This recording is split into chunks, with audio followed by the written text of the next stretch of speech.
Hello, dragon fruit enthusiasts. This is Jay with Hybridizing Dragon Fruit, where we teach you how to make your very own dragon fruit varieties.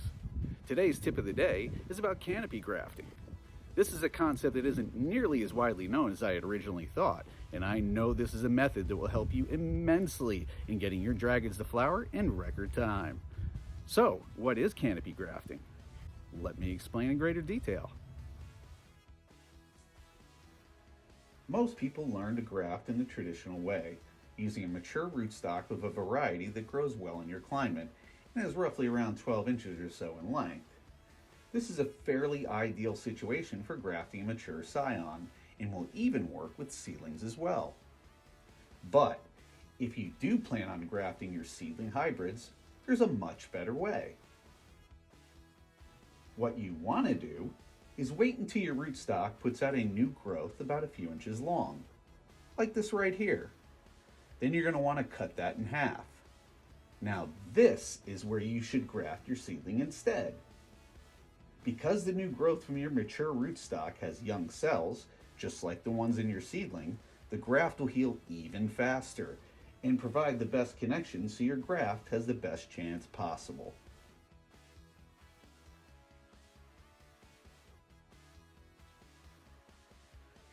Now, even though each variety will vary in how long it takes to flower for the first time, generally speaking, a graft, such as the ones we just discussed, will take anywhere from a year to 2 years to produce its first flower and fruit. This is where canopy grafting really shines, as it can cut down your flowering time down from a couple of years to as fast as a few months. Here's how it works. Why settle for a tiny little root system for your mature scion or hybrid when we can use the incredible might of a full-grown dragon? That's right, go big or go home. We are going to graft to the canopy of a well-established dragon. Your graft will not know the difference and think it's full-grown as well. Here's how it works.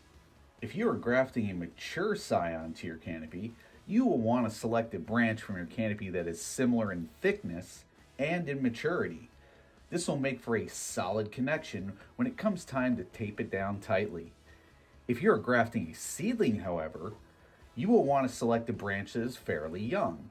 As we talked about earlier, young tissue grafts best to young tissue, just as mature tissue grafts best to that. Once you find a suitable branch that is close to the crown of your canopy, and is the right size and maturity, you will want to cut the end with a sterilized knife and apply your graft here. Use twice as much tape as you would use in an indoor grafting situation. You want to make sure the connection is as tight as possible to ensure a mechanically strong connection after healing. After doing so, I recommend tying a dark colored shopping bag over the top of the graft to protect it from both the sun and from drying out. The reason this actually works so well is you're essentially exploiting what dragon fruit naturally do in the first place. Grow until it finds light, hang, and then finally fruit, in that order. Your graft, once fully healed, cannot distinguish itself from the rest of the full-size dragon. It becomes one.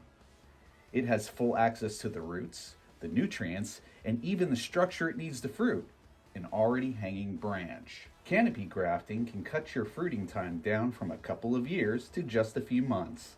And when you are creating and evaluating hybrids, especially with limited space, this is a game changer. So next time you have a cutting laying around that is now 5 foot tall and you don't know what to do with it, don't throw it away.